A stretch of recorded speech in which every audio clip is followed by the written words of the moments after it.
कि अय राजा जन्मेजय, तब विवाह करने के लिए तैयार हुए सुखदेव स्वामी। जो बालक मैं विवाह नहीं करूंगा, वैराग्य धारण करूंगा, अविवाहित जीवन यापन करूंगा, ऐसा बार बार उच्चारण करता है, विवाह के लिए तैयार नहीं होता है, उसे सुखदेव जी के विवाह की कथा श्रवण करानी चाहिए, तो वो विवाह के लिए तैयार हो जाता है। उसके मन में भी फिर कामना जगना शुरू हो जाती है। इसलिए इस वृत्तांत को अवश्य श्रवण करना चाहिए। व्यास जी महाराज कहते हैं कि अय राजा जन्मेजय, पितरों की कन्या थी प्यूरी, उस प्यूरी नाम की कन्या से सुखदेव स्वामी का विवाह हुआ और सुखदेव जी से 4 पुत्रों की प्राप्ति हुई। इस प्रकार से गृहस्थ आश्रम का संचालन सुखदेव स्वामी करने लगे। बोलो सुखदेव भगवान की जय। तो इस पुराण की कथा को उस पुराण में नहीं घटाना चाहिए। जब भागवत जी की कथा सुनेंगे तो इस कथा को वहां पर नहीं लेकर के जाना चाहिए। वहां ले जाओगे तो कथा में फिर ये ऐसा होगा, ऐसा कैसे हुआ, वहां हमने ऐसा सुना था, यहां हम ऐसा सुन रहे हैं, ऐसे मन में भ्रम पालने की आवश्यकता नहीं। एक समय की बात कि नारद जी महाराज इन लोकों में विचरण करते रहते हैं। विचरण करते करते पुनः व्यास जी के आश्रम में आए। श्रीमन नारायण नारायण नारायण, श्रीमन नारायण नारायण नारायण,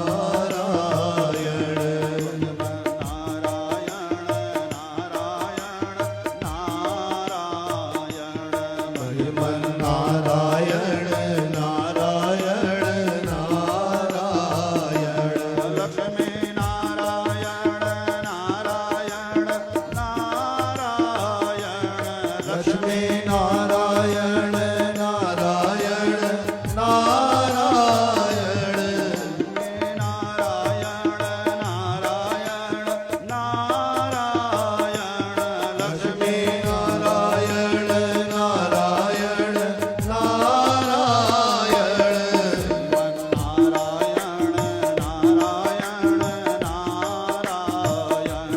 श्रीमन नारायण नारायण नारायण, नारायण नारायण नारायण, श्रीमन नारायण नारायण नारायण। लक्ष्मी नारायण भगवान की जय। निद्राभंग कथा चेदा दंपत्यो गुह्य वेदका, शिशोमाद विवेकश्च ब्रह्महत्या समस्मृतः। एक समय की बात कि भगवान नारायण शयन कर रहे थे, सो रहे थे। बहुत समय बीते यही भांति। तो जब भगवान शयन कर रहे थे, सो रहे थे, तो सोने के समय में सिराना चाहिए। तो भगवान के पास जो धनुष बाण था, धनुष की रस्सी में ही भगवान सिराना बना लिए, रस्सी में ही सिराना लगा करके सो गए। भगवान को नींद आ गई। बड़े लंबे समय तक शयन करते रहे, और जब तक भगवान शयन करते हैं तब तक सारे शुभ काम, मांगलिक काम स्थगित हो जाते हैं, रुक जाते हैं। रुक जाते हैं कि नहीं रुक जाते? अब आजकल वाले कुछ भी कर लो, ब्याह बस नहीं हो रहा है। मकान मुहूर्त तो इतने हो रहे हैं देव शयन करने के बाद। हम लोगों ने ज्योतिष में पढ़ा कि सबसे बढ़िया, सबसे श्रेष्ठ मकान का मुहूर्त 12 महीने में यदि कोई होता है, तो जो कल या आज बसंत पंचमी का जो मुहूर्त होता है, वो गृह प्रवेश का सर्वश्रेष्ठ मुहूर्त होता है, सर्वश्रेष्ठ। अब भगवान जाने ये कहां से लबेद चला है, और हमारे देखते देखते में चला। 20 साल पहले नहीं था, 20 साल 25 साल पहले जिसके भी मकान मुहूर्त हुए होंगे बड़े लोगों के श्रेष्ठ मुहूर्त में, तो बसंत पंचमी को ही हुआ है। कहां से चला है 20-25 साल पहले? ना ना गुरुजी, वो पहलो त्योहार होली नहीं पढ़ना चाहिए। अब बसंत पंचमी में हमारे पास एक भी मुहूर्त कराने वाले नहीं है। कथा पढ़ने हम कृष्णाबाई के यहाँ हैं, एक भी नहीं है। कौन चलाया भगवान जाने कहां से चला। ये बात जब से चलनी शुरू हुई, हमने सारे शास्त्र सब उठा उठा करके देख लिए, लेकिन कहीं पर ऐसा नहीं लिखा है कि पहला त्योहार होली नहीं पड़ना चाहिए। तो सब कुछ वेद में ही है, ऐसी बात नहीं है। लबेद जो है ना, माताओं के द्वारा जो चलाई जाती है, जिसके सिर न पैर भगवान जाने, कौन बताता है कहां से चला देते हैं, राम जाने। तो बहुत सी बातें ये रहती है कि देव शयन में, लेकिन देखो दशहरा के दिन इतना मकान मुहूर्त होता है, हरि शयन में कोई मकान मुहूर्त किया जाता है? उस गृह में आप जागृत रहेंगे, वहां की लक्ष्मी आपकी जागृत रहेगी? नहीं। धनतेरस को अपना अपना पर्व है, अपनी अपनी तिथि का अलग अलग महत्व है। विजयादशमी के दिन आप व्यापार आरंभ करेंगे तो उस व्यापार का हाथ पकड़ने वाला कोई नहीं रहेगा। अलग अलग समय में अलग अलग मुहूर्त होते हैं, उन मुहूर्तों का अलग अलग महत्व है। आखा तीज और फलेरा दूज का जो विवाह है, वो है जन्म जन्मांतर को आनंद देने वाला मुहूर्त, उसको कहा गया है। तो ऐसे अलग अलग पर्व के अलग अलग तिथियां हैं, उन तिथियों में वो काम करने चाहिए। तो भगवान शयन करने लगे, सोने लगे गहरी निद्रा में।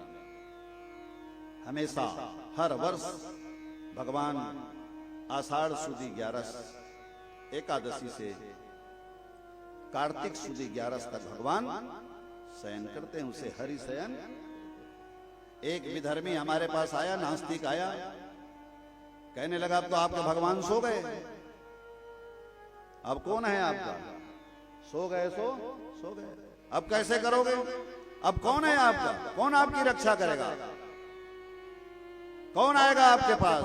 हमने कहा ऐ मूर्ख, ऐ धूर्त, तुम्हारे पास एक ही है, अब वो भी आता नहीं है, अपने आदमियों को भेजता है। लेकिन हमारे पास तो 33 करोड़ हैं, एक नारायण शयन कर रहे हैं। जैसे ही भगवान 11 को शयन करते हैं, उसी द्वादश से लेकर के पूर्णिमा तक के गुरु पूर्णिमा उत्सव मनाते हैं। ये 4 दिनों तक हमारी सदगुरुदेव भगवान हमारी रक्षा करते हैं, वो कवच बन करके हमारे पास। और जैसे ही गुरु पूर्णिमा का उत्सव पूर्णता की ओर रहता है, उसी दिन से सावन लग जाता है, हर हर बम बम शुरू हो जाता है। पूरे सावन 1 महीने शंकर जी की आराधना करते हैं, और भूत भावन भोलेनाथ शंकर जी हमारी बात सुनते हैं, आराधना करते हैं, वो हमारी रक्षा करते हैं। जैसे ही शंकर जी की आराधना पूर्ण होती है, गजाननं भूतगणादिसेवितं कपित्थजम्बो फलचारुभक्षणं, भगवान गजानन स्वामी आ जाते हैं और वो आकर के निरंतर सतत हमारी रक्षा करते हैं। अनंत चौदस को गणेश जी का विसर्जन करते हैं, और पूर्णिमा के दिन हमारे सारे पितर देवता प्रकट होकर के और हमारी रक्षा करते हैं। अमावस्या के दिन पितर को विदा करते हैं। एकम के दिन आद्या शक्ति पराम्बा जगदम्बा जगत जननी भवानी राजराजेश्वरी त्रिपुर सुंदरी भगवती दुर्गा प्रकट हो जाती है, और 9 दिनों तक वो हमारी रक्षा। दुर्गा जी का पर्व पूर्ण होता है, तब धनवंतरी भगवान आते हैं, साक्षात लक्ष्मी और गणेश आते हैं, उनका उत्सव मनाते हैं। भगवान गोवर्धन नाथ आते हैं, वामन नारायण भगवान आते हैं। इस बीच में हमारे सारे देवी देवता आते रहते हैं।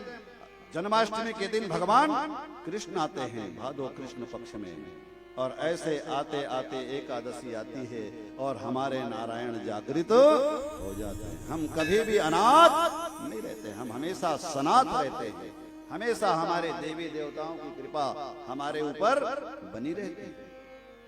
कभी भी उनसे हम अलग रहते एक क्षण के लिए भी। व्यास जी महाराज कहते हैं, बहुत समय बीते यही भांति तो जन्मेजय ने पूछा, भगवान इतनी लंबी निद्रा, इतने लंबे समय तक कैसे सोए हुए हैं? तो बोले सोने का तो ऐसा है, देखो बहुत लोगों की आदत होती है कि जब तक उठाओगे नहीं तब तक उठते नहीं, और बहुत से लोगों की ये आदत होती है कि अपना सोए टाइम से और आराम से जग जाते हैं।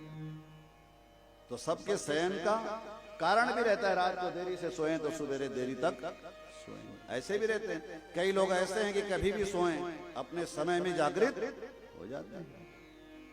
तो भगवान नारायण शयन कर रहे हैं, तो बोले ये भगवान की लीला है। शयन भी यदि कर रहे हैं तो उसके पीछे भी कोई ना कोई कारण है।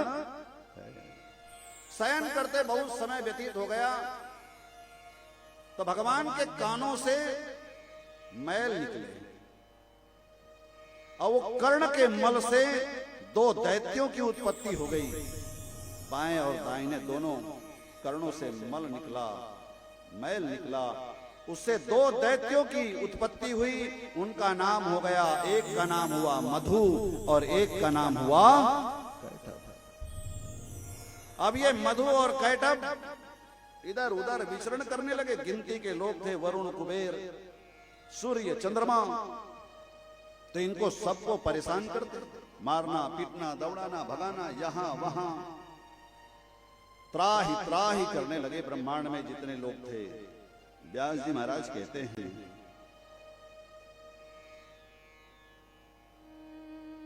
सारे देवता गए भगवान के पास।